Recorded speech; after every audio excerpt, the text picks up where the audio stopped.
Hello everyone, welcome back to baking. Today we're going to be making lovely soda bread. Today we do not need an egg, I just thought I'd hide one for fun. So, lovely soda bread. And we are going to be cooking it, we'll set the oven at 180, gas mark 6. See the way I just checked it? Up here for thinking, down there for dancing. Hello everyone, welcome back to baking. I'm Paul. And I'm Jack. This week, some amazing sourdough bread. Yeah, we're crossing the pond. I love the island. Crossing the pond, crossing the stream. Yeah. Hopping over the puddle. Yeah, that one. Right, and as always, we're going to start with weighing out our stuff. So I think it's weigh out your dry ingredients first. So we're going to weigh out 170 grams of each plain flour and wholemeal flour. Lovely. I love a bit of wholemeal flour. As soon as wholemeal flour is involved, I'm excited. Something about it. I don't understand why people prefer plain flour for pretty much anything other than a cake. Yeah. I just find, wholemeal flour, it's got a bit more fibre, a bit more flavour, a bit of that nuttiness, a bit of texture. Yeah, I had a good plain wholemeal flour a couple of weeks ago for bread. Yeah. But anyway, that's another story. Wholemeal bread is the best. So we're resetting the scale there, ready for a bit more plain flour. So 170 grams of plain flour as well. Brilliant. This recipe is quite easy, to be fair. Comes together nice and quickly. Well, you just got wet and dry ingredients. Yeah. Bring it together. Bish bash bosh. Jobs are good. I'm sure we're about to see it all in action here. We are. We certainly are. So plain flour's in, wholemeal flour's in. That's your flour's in. Now it's your salt. So you're adding flavour and rising agents at this point. So your salt's not a rising agent, it's just for... No, that's just flavour. So just in. As it says half a teaspoon. You salt it to your personal... I went 1 teaspoon. Right, there you go. It's meant to be half a teaspoon, but I just want 1. If you prefer a bit of salt, go for it, mate. I think it flavours it well.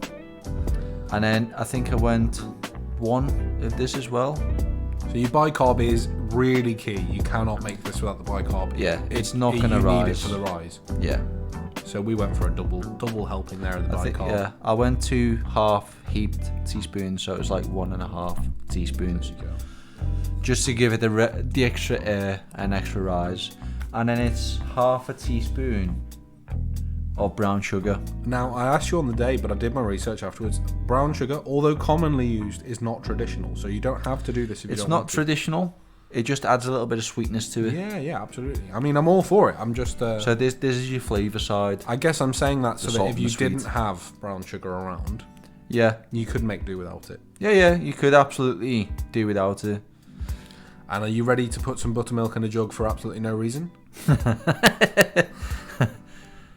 You know how much of a faff I like to make. So guys, just for the record, the recipe says 290 mils of buttermilk. Those cartons are 284 millilitres. Yeah. So rather than putting a whole carton in and then a little bit from the other one. Oh yeah, I think mix your dry ingredients together first, sorry, to make mix sure your they're dry combined. ingredients. So they're all combined. I'll stop chatting rubbish now. I'm getting ahead of myself this week. You are. But you was right. I just like to go my way. Bit like Steve Martin. Is Steve Martin? Steve Martin. Anyway, here we go. No, Dean Martin. Jesus wept. Pretty sure it was Frank Sinatra the same. My opinion. It is actually. Jesus, I'm getting even worse. It's old age, that you know. So in with your buttermilk into the jug for no reason. If you want to do it at home, just straight into the thing. I mean, if you've got a big container of buttermilk, that's fine. Some people, and we're not recommending this because obviously it might not fit with your health and safety or whatever. But I was informed you can totally do this with off milk, soured milk. You can also do it with whole milk and a squeeze of lemon. And it's often done that way in Ireland and stuff. So if you're going to do that, just be careful. Make sure you're not doing anything that's going to make you unwell, but cooking it should be what makes it safe, basically. But buttermilk is just a form of soured milk that's soured in a specific way, stops it from going lumpy. Yeah. And you can, here we go. Just for Paul's, the hell of it, I put a little bit of lemon zest in. This was your addition of the day. Yeah, it The went whole day into we were everything. filming, we were just adding lemon zest. You absolutely do not need to do this. I added some to your lunch when you weren't paying attention. Did you? Just a little pinch. So add your buttermilk in. And buttermilk is actually the other rising agent. So it's the buttermilk and the bicarb that helps Is it? it to rise. Yeah. I never knew that. That's why the buttermilk bread was, works. Something to do with the way it interacts with the bicarb and the flour and everything. Yeah. It's slightly I acidic. wonder if it's. Yeah, I think it's the acidity, isn't it? Yeah. If that. Yeah. So basically, makes that sense. between the two of them, the buttermilk and the bicarb are what makes this bread work. So, And you're gonna love it because we made bread here before. There's a lot of resting and waiting and kneading with normal breads. this is pretty straightforward. But Once this- it's brought together, Yeah. straight in the oven, boom. Comes together nicely. Comes together quickly. You don't have to leave it for very long. You can No. just shape it up. It's a little knead. You just need to give it a little bit of a knead, and then it's done. So at this point, you're mixing it around. You're just looking for it to start to come together as a dough. Yeah, so you want to see it to come together, and then at this point, I think it's good to get your hand in. Once You it's sort of starting to stick together as Yeah. one big lump. You can see me trying to gauge. Am I going in with my hand? Am I still going with the spoon? I'm going in with the hand. I will. Yeah. So you just want to gently fold it on itself and try and knead it and get it to. If it feels too sticky, add a bit more flour. If it feels too dry, add a little bit more water, and that'll be fine. So I've also just tipped it out on the surface to just give it a little knead, just so you get an even mix of all your ingredients. And make sure it's a clean surface. And as you can see, there's a bit of the flour there. That's fine because as we knead, that's going to get worked in. Yeah. And that's what you'll struggle to get all of it to combine perfectly in the bowl. And that kneading is just such a key part of the process. Yeah, because you just want all. Because if you got like a pocket of salt somewhere, you want to mix it in, so it just incorporates everything together. Yeah, you don't get a salty And bite gets and an then a sweet even- bite, and then But it's an even dough, yeah, exactly. so you're just folding in on itself. And you can see most of that flour's already been absorbed by the dough. A few little lumps on the table, we can just press Yeah. into those, and they're going to get pulled But you up just as go well. around and mop it all up. Yeah. So that you can see I'm doing that. I'm just going around and seeing where there's a patch of like little bit of flour, and then rolling it on top of it. And we're just looking for a bit of elasticity, a little bit of stretch, but nothing crazy. Not too much. It's not like a normal bread. You just want to see it come together and make a nice ball of dough. Yeah. But you can see my dough is a little bit sticky. It's sticking to my hand, as you can see. So I realised it needs a little bit more flour. So I think I just used a bit more wholemeal flour. Oh, I'm never going to complain with a bit more wholemeal. No. Just a little bit. And you guys judge that for yourselves. Never add too much in one go. You only want to add little bits. Yeah. And this is a good trick as well. If you want to get rid of the stickiness off your hand, just put a little bit of flour in between your hand, and it'll take off all the excess sticky bits of dough. You kind of rub it together, don't you? Yeah.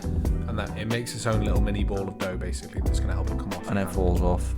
So you end up with a bit more of a clean hand. And I think that's about it. So it was only a little bit of dough, just so I could shape it a little bit more and knead it a little bit more, because it was a little bit too sticky.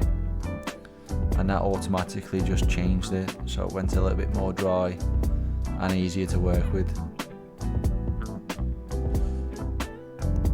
Just giving it a little tinker. It's funny, we say this is a no-knead recipe, and then, because you've just got to give it a play around with for half an hour. Yeah, I was trying to shape it. I'm not sure it doesn't need this much working, does it? No, absolutely not. You can totally just go with it, but obviously you wanted a nice, even, round shape. Yeah, that's what I was trying to do. And the main thing we're avoiding is you can see some of those creases in the dough. Those are folds that when it cooks, they're going to kind of separate and stuff. So if you're not too worried about the crust and the texture, you don't need to worry about that. But if you want a nice, even crust on the outside, you want to make sure you go for as smooth a shape as you can. Yeah, you just want a ball of dough. Yeah, you don't want any funny folds or crevices or. No, because it'll either open up and split. And Well, they can be a bit doughy sometimes. When you have those cracks, sometimes they hold moisture. Yeah. And they don't cook properly. Yeah, backwards and forwards. Trying to find the scissors that didn't exist. Yeah, we couldn't find So we're going for the scissors. classic method. Rip it along the edge of the countertop. There we go. You know what, you did half a good job there. I did. Perfect size like that. Eyeballed it. Bit of a missing corner, but that's alright, we'll let you off. Yeah, we lost the corner. A little bit of flour on the sheet helps it to stop from sticking, and also gives you a nice firm crust on the bottom. Yep. Just gently tickle it off the surface. Bring it together, and then drop it on. And you can shape this however you like. Rounded and square are the best ways to go because it cooks fairly evenly. And then you slash in the top just to encourage that rise. Yeah. And give it space to kind of open up on itself a little bit. And it looks pretty. It does. It looks a bit like a soda bread. Well, it is a soda bread. I keep on saying this. Sourdough. All right. Yeah, because we did a little bit of sourdough during the summer. We did. We With tinkered mixed about with it. It was very mixed results. So there we go. We've got that slash there. It's ready to go in the oven. It's looking nice. It is. I think this was where he was telling me. Left a bit, up a bit, down a bit. Yeah, you'd think he'd have learnt where the camera focuses on by now, but apparently not. So here we go. We're over by the oven. It's ready to go. Ready to rock and roll. Preheated, of course. Preheated is very important with bread.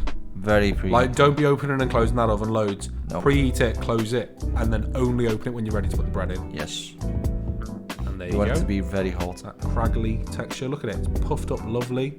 You've got some lovely dark colour. It did actually spread a little bit as well. Yeah.